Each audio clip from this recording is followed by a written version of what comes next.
Voilà comment il a fini. Regardez bien. Je suis désolé de faire spawn ça comme ça, mais comment vous m'expliquez à un moment donné que Baldé se fait prendre en sandwich, prend un physique comme vous pouvez le voir dans une partie aussi sensible du corps qui est ici là. On peut voir l'impact du coup, regardez bien, hein, sa peau qui remonte, qui ressort littéralement par la même occasion sur civière, étant totalement en incapacité, qui par la même occasion finit par tout recracher comme vous pouvez le voir encore une fois, et vous m'expliquez que le joueur n'a pas pris de carton jaune. Je suis madrilène, hein, mais en fait expliquez-moi, faut quoi au bout d'un moment? Qu'est-ce qu'il faut? Faut qu'il soit dead sur le terrain? Qu'est-ce qui doit se passer? Vous avez le Barça, vous avez le Real dans votre championnat. Deux des clubs les plus mythiques, les plus prestigieux de l'histoire du football. Et à un moment donné, il n'y a aucun raisonnement. Le championnat continue. De saison en saison, c'est la même chose. Hormis le fait que pour certains, ça peut être carton rouge. Le minimum, c'est le jaune. Au bout d'un moment, j'en peux plus, les gars. Vous pouvez vous dire, il est madrilène, pourquoi il s'énerve autant, etc. Parce que moi, je veux gagner le championnat quand tout est respecté. Si les équipes subissent de l'injustice, comme nous, on en a déjà subi cette saison, alors ça me sert à rien. Tout doit être en place. Tout doit être carré. Je veux gagner des choses dans le bon. Tout simplement. En tout cas, les gars, si vous voulez venir en parler et parler par la même occasion de tout ce qui se passe autour du Barça et du football tout court à l'instant même où ça sort, vous avez le lien pour rejoindre le groupe dans la bio de mon profil TikTok. On s'approche petit à petit des 30 000 abonnés. 1986. 1986. C'est la dernière fois qu'on a perdu contre Las Palmas. J'ai 30 ans, j'étais pas né. Je suis dépité, les frères. Je sentais le traquenard, hein. 14h, Las Palmas, Sandro, Marmol, Molero. Mais alors là, la manière dont on perd, voilà ce qui me dérange. Tu viens à 14h, t'es payé des millions. Tu peux pas être nonchalant comme ça. Ils sont venus les mains dans les poches. Ils avaient pas envie de jouer. Que les choses soient claires. Lewandowski, Koundé, Fermin. Tellement d'imprécisions techniques. Tellement de déchets. En vrai, aujourd'hui, j'ai juste une chose à dire. Cheh, on la méritait pas cette victoire. Hein. Et on continue, on continue. On était premiers, on avait de l'avance. On a tapé le Real au Classico. Tout ça pourquoi? Pour avoir 4 points d'avance sur le Real qui a 2 matchs de retard sur nous. Si le Real gagne ses 2 matchs de retard, le Real reprend la tête de la Liga. Voilà la réalité. Ah, vous vouliez une Liga excitante? Une Liga pas jouée d'avance? Et voilà. Vous pouvez dire merci aux joueurs du Barça. Ah, j'ai tellement la haine. Qu'est-ce qu'il s'est passé? Que s'est-il passé? Expliquez-moi les gars. J'ai pas compris. Le Barça reçoit Las Palmas 17e du championnat. Le leader incontesté qui restait sur 2 matchs en victoire en Liga devait impérativement gagner pour maintenir l'avance sur cette équipe du Real Madrid. Mais là les gars, j'ai pas reconnu le Barça. J'ai pas reconnu le Barça. Très franchement. Les matchs contre Sociedad, le Celta Vigo, ok, il manquait Lamine Yamal, il y avait quand même une maîtrise. Là, il n'y avait rien. Les milieux, ils étaient absents. Le coaching de Flick, il est pas bon, on va en parler tout à l'heure dans une autre vidéo. Il n'y avait rien. Je sais pas si c'est l'horaire, je ne sais pas ce que c'était. Gavi n'a pas été bon, Pedri a été beaucoup moins bon que d'habitude, Fermin n'a pas été tranchant. Il n'y avait rien. Et comment on fait pas rentrer Dani Olmo dans un match comme ça? Ça va falloir me l'expliquer parce que ça tourne dans ma tête. Mais les gars, franchement, le Barça n'a rien montré aujourd'hui. Et dans les coachings, il n'y a rien qui a été. C'est une catastrophe et ça va permettre au Real de venir à égalité. Non, mais le Barça aussi, vraiment, qu'est-ce qui se passe là-bas depuis un moment? Je comprends plus rien. Là, en fait, le Barça s'est tiré une balle dans les pieds tout seul. Le fait d'avoir un effectif dense là, les amis, c'est bien. Mais au bout d'un moment, ça peut poser problème. Et là, c'est le cas du FC Barcelone. Tout avait pourtant bien commencé en début de saison. Il y avait une équipe vraiment stable. Voilà, il y avait le 11 titulaire. Tout était clair. Il a seulement fallu que les blessés là reviennent pour que tout soit mélangé. Les De Jong, les Gavi, les Fermin Lopez, je vous avais dit. Et là, aujourd'hui, malheureusement pour vous, vous retrouvez à faire 2 défaites sur vos 3 derniers matchs. Et en plus de ça, un nul. Là, le Real Madrid aura juste à gagner les 2 matchs en retard pour passer premier avec 2 points d'avance sur le FC Barcelone. Même l'Atlético de Madrid pourra revenir à 1 point du FC Barcelone, c'est une dinguerie. En l'espace d'un mois seulement, vous êtes passé du Barça Prime, le Barça de Flick, le Barça avec des pièges, du hors-jeu à ce Barça-là. Aujourd'hui, façon dont je me faisais chier devant le match, franchement, c'était ennuyant. Aucune animation offensive. Quand Lamine Yamal n'est pas là, c'est compliqué. Et là, aujourd'hui, on a vu l'importance de Casado aussi. À finir, le pauvre, il a tellement essayé aujourd'hui, mais malheureusement, il n'était pas servi comme il le fallait. Il a au moins réussi à marquer un but pour sauver un peu les apparences. Et sinon, à part ça, les amis, vraiment, c'était compliqué. Le milieu, tout était déséquilibré. Gavi qui était vraiment pas dans son jour aujourd'hui. Ah, franchement, Hansi Flick, t'as déconné sur ce coup-là. T'as fait trop de rotation, c'est ça. Comme on le dit toujours, on change pas une équipe qui gagne. Toi, t'as voulu changer. Maintenant, tu vois les résultats. Hansi Flick va finir par péter un plomb. C'était quoi ça? Ça fait actuellement 3 matchs d'affilée que le FC Barcelone ne gagne pas en Liga. Et aujourd'hui, ils ont joué sous nuit blanche ou quoi? Match à domicile face à Las Palmas. Défaite. Les joueurs, ils étaient sous snooze. Ils étaient sous ballon, je sais pas, ils étaient sous quoi? Ils étaient sous une substance bizarre. Parce que d'imprécision technique, c'était du jamais vu. J'ai jamais vu autant de contrôles ratés, autant de passes manquées, Autant de dribbles manqués côté FC Barcelone. Lewandowski, j'en parle même pas. Il a tout loupé sur son match. Et c'était clairement pas le seul. D'ailleurs, ça a essayé de faire entrer Lamine Yamal en cours de jeu, porter un peu plus de mouvement, un peu plus de danger, mais ça aura pas suffi. Lui-même aussi, techniquement, il aura pas été spécialement au rendez-vous. Et au final, le seul qui a réussi à avoir un minimum de justesse technique à un bon moment, ça aurait été Rafinha sur son but. Derrière, ils sont punir par 2 fois sur des comptes de Las Palmas. Tout d'abord de la part de Sandro, un ancien joueur du FC Barcelone, comme quoi. Et juste après, de la part de Silva. Le Barça relance complètement la Liga. Il suffit au Real Madrid de gagner seulement ses 2 prochains matchs et ils doubleront le FC Barcelone. C'est une dinguerie. Comme quoi, le championnat, c'est un marathon. Hein. D'ailleurs, grosse force pour Baldé, hein, qui a subi un sale coup au niveau, je crois, de la gorge ou bien du thorax. Il a eu beaucoup de mal à se relever. Ça m'a vraiment inquiété. Je me suis dit peut-être même que ça pouvait être très grave. D'ailleurs, on est venu chercher sur civière. Je crois qu'il a même vomi. Arrivait carrément pas à le relever. Ce qui paraissait être un coup assez banal, ça s'est révélé être assez dangereux au final. Gros soutien à lui en tout cas. On arrête tout. Qu'on arrête le championnat, ça sert plus à rien. Pour ceux qui comprennent pas, voici Kubarsi en pleine surface adverse. Au moment de recevoir un ballon aérien. Comme vous pouvez voir derrière lui, le joueur commence à venir au contact. C'est là que vous allez me dire, oui, mais on voit pas très bien. Et même s'il y a des images rapprochées, c'est dur de s'en apercevoir. Mais quelque chose terminera tout suspense après, je vous montre juste après. Hormis ça, vous pouvez voir du coup que le duel fait totalement tomber Kubarsi. Et qu'au même moment précis, le ballon arrive en pleine surface. Maintenant, pour terminer tout suspense et des personnes qui pensaient qu'il n'y avait pas grand chose à la surface, voici que Kubarsi, on voit mieux ici, montre très clairement qu'il y a du blood sur sa chaussette. Donc la preuve ultime qu'il s'est fait accrocher en pleine surface. Et pour autant, il n'y a pas eu de VAR, pas de sanction. Je ne sais pas s'il a été averti par un carton jaune ou quoi. Mais à ce que je sache, non. Hormis ça, j'en avais aussi fait une vidéo. Baldé a pris énormément cher sur un contact énormément dangereux à travers le cou. Comme vous pouvez le voir ici, celui-ci est sorti sur civière, mais le joueur adverse n'a pas écopé de carton jaune. Hormis le fait qu'encore une fois, on est sur un arbitrage scandaleux et que le Barça, en 3 matchs, premier c'était contre la Real Sociedad, voit littéralement devant ses yeux, voir la Liga passer devant eux, des choses qui ne sont pas justifiables, où l'arbitre par certains moments est littéralement devant l'action, on ne comprend littéralement pas ce qui se passe. Mais une chose est sûre en tant que madrilène, ce dont à quoi j'assiste me dégoûte parce que je ne veux pas gagner le championnat ainsi. Et pourtant aujourd'hui, le Real Madrid, s'il gagne ses 2 matchs, on est devant le Barça. En tout cas, si vous voulez venir en parler et parler de tout ce qui tourne autour du football, vous avez le lien pour rejoindre le groupe dans la bio de mon profil TikTok, on est bientôt 23 000, n'hésitez pas les gars. Attendez, mais vous avez pas honte? Vous avez cru qu'on est déjà champion? J'ai capté, en fait, on a quoi? On a 10 points d'avance. On a 10 points d'avance. Le Barça est malade en Liga. On a joué à 14h. J'ai cru que c'était le dernier match de Liga. Que c'était un match d'entraînement. Les joueurs ont rien foutu. C'est quoi ce bordel? Ils ont pas déjeuné le matin? Une première mi-temps catastrophique. Baldé qui sort sur civière. Ok, il n'y a pas eu carton, c'est grave. Mais ça n'excuse pas le match honteux que j'ai vu. Je parle pas du match de Baldé. Bien évidemment, tu t'es touché toute une mi-temps. À la reprise, tu te fais punir. Bien sûr que oui, tu te fais punir. Vu que tu fous rien, tu te fais punir. Il y a eu la réaction de Rafinha. Jusqu'à là, tout allait mieux, on a accéléré. Enfin, et malgré ça, on a encaissé derrière, contre le cours du jeu. Et qu'est-ce que tu veux? C'est le foot. Quand t'as fait une première mi-temps ignoble, bah voilà, tu te fais punir. Des gens vont pleurer parce qu'il y avait penalty. Mais quand Lewandowski te rate cette action, qui t'aurait permis d'égaliser, ben il n'y a pas d'excuse. Il n'y a aucune excuse. On n'a pas gagné depuis 3 matchs en Liga. Ça fait 3 putains de matchs en Liga que nous n'avons pas gagné. Une défaite face à la Sociedad, un match nul face à Celta Vigo, et on perd à domicile face à Las Palmas. Bah félicitations les gars. Sinon vous les gars, vous en pensez quoi? Ramenez-vous sur Saint-Instant, on s'ennuie. C'est là qu'on va voir si Hansi Flick arrivera à tenir le bon bout avec le FC Barcelone. Défaite 2-1 face à Las Palmas. On sait très bien que Las Palmas, même s'ils sont 17e du classement, c'est toujours compliqué de les affronter. Ils ont des joueurs assez intéressants, comme notamment Sandro, ancien de la maison du FC Barcelone quand même. Mais depuis un certain temps, en Liga, moi j'ai analysé ainsi, le FC Barcelone a beaucoup plus de difficultés à se mettre à l'abri plus rapidement possible en match. Ça c'est pour une raison précise les gars. C'est tout simplement que les autres adversaires ont réussi à capter comment le FC Barcelone défendait ou même attaquait. Donc c'est là que Hansi Flick devra élargir encore plus sa palette. Malgré un bon match de Rafinha, bon sa première mi-temps elle est pas excellente, il fait pas mal d'erreurs, mais l'important c'est qu'il a réussi à remettre son équipe dans les bonnes rails, il a réussi à faire son égalisation. Il a failli inscrire un doublé, mais heureusement que le gardien fait un super barré, un super plongeon qui sauve Las Palmas. Mais pour moi, grosso modo, c'est une victoire plutôt méritée de Las Palmas. Lamine Yamal, lorsqu'il est rentré, il était assez moyen, il y a eu pas mal de pertes de balles, mais pas mal aussi de dangers qu'il a réussi à apporter. On voit qu'il revient peu à peu de blessures. Mais grosso modo, c'était un match plutôt équilibré et ça aurait pu terminer par une victoire de Las Palmas ou du FC Barcelone comme un nul aussi. Mais les gars, n'hésitez pas à partir directement sur mon lien, sur la bio TikTok.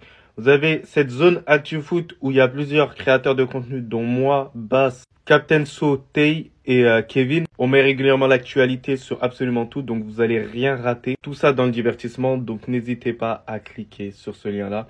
Et profitez-en pour vous abonner sur tous mes réseaux sociaux. Baldé qui sort sur blessure. Est-ce que c'est grave? Difficile de vous dire pour l'instant.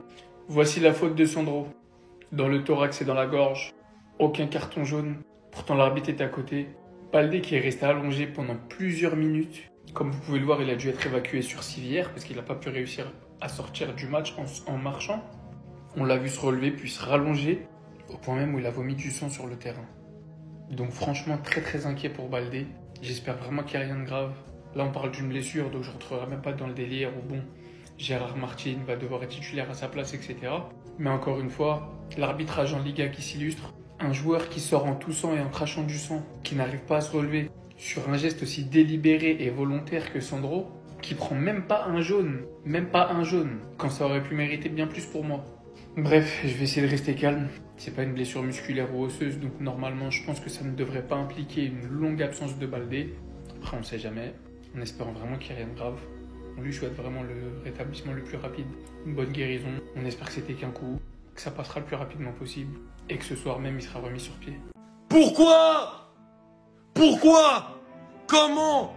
Qui m'explique comment ça se fait que Dani Olmo n'a même pas joué une seconde dans ce match-là contre Las Palmas?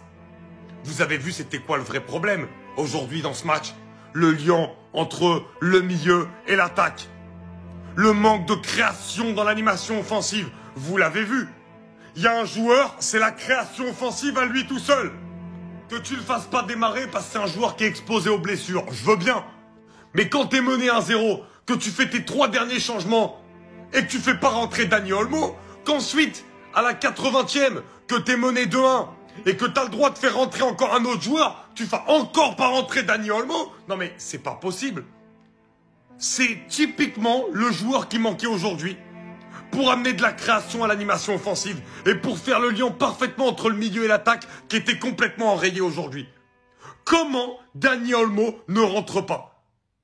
Je veux pas tomber sur Hansi Flick qui nous fait des merveilles depuis le début de la saison, mais là j'ai vraiment pas compris aujourd'hui. À cause de vos conneries, je transpire, tellement je suis vénère. Madrid, vous avez raison, tous les ennemis, les hops, rigolez. Rigolez, même si demain peut-être vous allez faire une contre-performance, rigolez. À juste titre. On est catastrophique. Depuis le match de l'Espagnol, on est nul. Flick, je suis désolé, je suis rentré chez moi, je me suis dit, mais il n'y a personne qui va se projeter vu qu'il n'y a pas Casado, vu qu'il n'y a pas De Jong, Gavi ne sait pas faire ça. Pablo Torres, ça a été décevant aujourd'hui. Fermin Ailier, t'as vu que ça n'a pas marché contre la Sociedad parce que je suis désolé, on a tapé sur Xavi, mais quand faut taper sur Flick, faut taper sur Flick aussi. Faut taper sur les joueurs. Qu'est-ce qui se passe depuis la deuxième mi-temps de l'Espagnol? Vous avez baissé en régime. Pour vrai, c'est parce qu'on savait que c'était... Brest, on n'a pas parlé parce que c'est Brest en face, les gars, quand même. Et on n'est pas bon. Vous avez baisé ma journée. Là, même pas de photo d'écran, de fond vert, même pas... je vais la balancer comme ça. Nul. Sans intensité, sans goût. Sans assaisonnement. Y a pas du taf, y a rien. C'est quoi? C'est les quotas de victoire qui vous démotivent. Pourquoi vous êtes moins bon? Qu'est-ce qui se passe? Si vous continuez comme ça, on va mettre les petits de la Masia, ils vont se la donner. Ouais, ils sont venus, ils ont gagné chez nous sans nous presser. C'est une dinguerie. Sans nous presser, frère, sans nous presser. Venez pas me parler d'arbitrage. Venez pas me parler de oui, non, mais ils ont perdu du temps, ils ont été chiants. Non, mais l'arbitre, oui, mais penalty, pas penalty. Pourquoi? Pour revenir à 2-2. Vous auriez été satisfait d'un 2-2 avec un penalty. Come on, man. Mais en fait, les gars, ce gros début de saison, on l'a fait pourquoi? Au final, on l'a fait pourquoi? On allait taper Madrid à domicile. Pourquoi? Pourquoi faire? Parce qu'actuellement, Madrid a 2 matchs de retard sur le Barça, 2 matchs de retard, et ils ont quoi? 4 points. 4 points. Ils sont à 4 points de nous. Donc si ils gagnent les 2 matchs de retard, parce qu'il y a un match contre Valence qui a été reporté, je sais pas, ils le rejouent quand, ils vont être à 36 points. Et ils auront donc 2 points d'avance sur nous. Donc au final, on a fait tout ça pour quoi? Pour se saboter tout seul. 0 tir cadré face à la Sociedad. Même si ok, Lewandowski, il était pas hors jeu. 0 tir cadré face à la Sociedad. Celta Vigo, tu gagnes 2-0 jusqu'à la 80e minute. Tu prends carton rouge, Koundé il fait une grosse erreur. Match nul. C'est inacceptable. On se sabote tout seul. Et ce soir face à Las Palmas, une première mi-temps honteuse. La première mi-temps elle était honteuse. Les joueurs pensent qu'ils sont déjà champions. Même si certains parleront de ça, d'une faute qui méritait un rouge ou un carton comme vous voulez. Mais de cette action il y aurait pu y avoir penalty. Quand tu rates ce genre d'action, tu n'as pas le droit à la parole. Donc c'est totalement mérité. Le Barça se sabote tout seul. Félicitations les gars. Sinon vous les gars vous en pensez quoi? Ramenez sur cette personne, on s'ennuie. Meilleur joueur du Barça. Meilleur capitaine du Barça. Buteur. Regardez ce qu'il crée aujourd'hui encore. Je sais que c'est plus facile de pleurnicher, mais Lamine il est pas là, c'est pour ça qu'on perd, blablabla.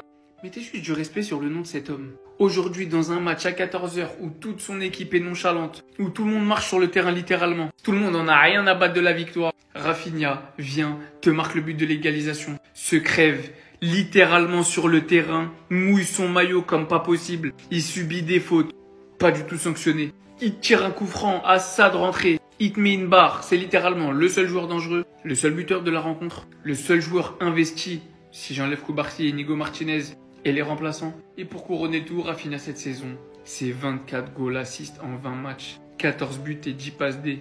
En fait, il fait une saison phénoménale. Mais j'oublie pas que lors du match face au Celta, tout le monde lui est tombé dessus. J'oublie pas. Vous avez tellement pas de face les gens qui critiquent Rafinha, mais tellement pas de face. En fait, aujourd'hui, je suis dégoûté pour lui. Parce qu'il est venu sur le terrain, il s'est défoncé et il était tout seul. Et si on était sur le prime le plus court de l'histoire pour un entraîneur? Non, plus sérieusement, les Barcelonais, je vais vous expliquer pourquoi cette défaite, elle est 100% pour lui. Déjà, le choix d'enlever Koundé, personnellement, j'ai pas compris. Si tu rentres mal, autant garder Koundé. C'est l'un des couloirs les plus complémentaires actuellement dans le foot. Ou du moins, en tout cas, laisse-leur plus de temps. Parce que là, ils ont joué seulement 10 minutes ensemble. Et la vérité, pour moi, ils auraient pu déstabiliser. Après, je connais pas les gènes de Koundé, je connais pas l'état de santé de Koundé, peut-être qu'il avait une gêne ou une fatigue, donc ça, je peux pas juger. Mais en tout cas, si Koundé n'avait rien, pour moi, ce choix, déjà, il n'était pas judicieux. Ensuite, il est en train de reproduire certaines erreurs que faisait Xavi. En tout cas, je trouve, il met beaucoup trop de temps à faire les changements. Et bien évidemment, quand je dis mettre du temps pour faire des changements, je parle bien évidemment de cet homme. Pour moi, Pau Victor aurait dû rentrer bien plus rapidement dans le match. Parce que pour moi, il a 1000 fois plus apporté qu'un Ferran Torres qui est complètement nul à chier. Et on l'a vu, hein, dès qu'il est rentré, Pau Victor, il apportait automatiquement plus de présence dans la surface. Lewandowski était plus dangereux et lui-même y compris était plus dangereux. Surtout dans un match comme ça où c'est très fermé et Las Palmas faisait un match exceptionnel en défense, il te faut de la présence. Et je suis même en train de me demander, est-ce que les adversaires, ils n'ont pas finalement compris ta tactique, Hansi? Donc faut te remettre en question, surtout quand tu coaches un grand club. À la Madrid, Inadamas. Cette vidéo que je fais, les gars, elle est absolument pas pour tomber sur Hansi Flick. Parce que c'est quelqu'un que j'adore et franchement, avant que je lui tombe dessus, il va en falloir beaucoup des matchs comme ça. Mais il y a certaines choses que j'ai eu un peu de mal à comprendre, en fait. C'est-à-dire que c'est sur les changements en cours de match. Parce que la compo, j'aurais mis Dani Olmo. Je l'ai dit, je l'ai redit. Ça, de toute façon, c'est obligatoire. C'est le seul truc à la limite que, voilà, sur la compo du début de match, je pouvais dire. Mais c'est surtout sur les changements en cours de match où j'ai eu du mal à comprendre. C'est-à-dire que, quand à la mi-temps, Lamine Yamal rentre, sur ça, il n'y a pas de problème. Même si pour moi, Olmo doit rentrer, parce que Yamal revient de blessure, moins de rythme. Olmo, il a été super, il a mis un super but contre Brest il y a 3 jours. Donc, Olmo, surtout pour la création offensive, dans le milieu de terrain, dans le lien entre le milieu et l'attaque, plus important que Lamine Yamal. En tout cas, faut le faire rentrer plus vite. À ce moment-là du match, hein, pas en général. Mais Pablo Torre, c'est le seul milieu que je trouve entre Pedri, Gavi, Fermin et lui qui était le meilleur. Donc, pourquoi le sortir? Moi, j'aurais pas sorti Pablo Torre. Il méritait pas de sortir. Et ensuite, les 3 changements qu'il fait quand le Barça est mené à 0, pourquoi pas Dani Olmo? J'ai fait une autre vidéo là-dessus, regardez, je m'en étouffe. Et pourquoi Hector Fort à la place de Jules Koundé? Surtout qu'on sait que Jules Koundé, il a besoin de Lamine Yamal, ils ont une entente de fou les deux. Pourquoi Hector Fort? Et d'ailleurs, il fait 2 erreurs et on voit bien derrière ce que ça donne. À un moment donné, faut arrêter de se foutre de la gueule du monde et faut protéger les joueurs. Comment vous pouvez m'expliquer, les gars, que l'arbitre qui est juste à côté, il est juste à côté, on voit clairement le joueur de Las Palmas bloquer Baldé, faire un geste intentionnel, lui mettre un coup d'épaule dans une zone hyper dangereuse. L'arbitre a sorti 0 carton. 0 carton. La VAR n'est même pas intervenue, rien du tout. Suite à ce choc, Baldé n'arrivait même pas à respirer. Et en plus de ne même pas réussir à respirer, il a passé tout son temps sur la pelouse après le choc à tousser. Et le pire dans tout ça, c'est qu'il pouvait même pas tenir debout. Juste pour que vous puissiez comprendre la violence de ce choc. Et pour couronner le tout, il est sorti sur civière. Il était sous civière et il continuait à tousser. Tout ça à cause de gestes dangereux, volontaires et qui en plus de ça n'est pas sanctionné, donc les joueurs vont recommencer. Gérard Martin l'a donc remplacé et a fait son entrée. On va tout simplement voir ce que ça va donner. En tout cas, on lui souhaite un très bon rétablissement. J'espère qu'il reviendra vite. Je vous tiendrai au courant quand on aura des nouvelles sur Baldé. Et franchement les gars, le match, il est très mal parti. Avec ce genre d'arbitre qui siffle rien, il est très mal parti. Sinon vous les gars, vous en pensez quoi? Rappelez-vous sur ta instant, on s'ennuie. Y'a rien qui vous choque là? Si vous avez vu le match, y'a rien qui vous choque là? De la première à la dernière minute, aucun carton jaune n'a été distribué dans ce match. Attention, je me plains pas de l'arbitrage pour dire qu'on s'est fait voler, parce que c'est pas le cas. Par contre, oui, je me plains de l'arbitrage. Regardez Pau Koubarsi, chaussette qui saigne. Il le montre à l'arbitre, pas de carton. Baldé qui sort sur blessure en vomissant du sang. Et j'abuse pas. 0 carton, pas de révision VAR. Pau Victor en pleine surface, dans le temps additionnel pour une action de but. Retenu par le maillot, en pleine surface, sur un centre, en pleine action de but, dans le temps additionnel. Pas révisé par la VAR, pas de carton jaune. Sans parler des fautes que Rafinha a subies, que quasiment tous les joueurs ont subies tout au long du match en fait. Au bout d'un moment, la Liga va falloir commencer à se réveiller. C'est comme ça qu'on crée du désintérêt chez les gens. Chaque semaine, chaque week-end, chaque match est mal arbitré. Pour le Barça, contre le Barça, pour le Real, contre tous les clubs. L'arbitrage est nul. Va falloir trouver quelque chose. Et vite parce que là, c'est plus possible.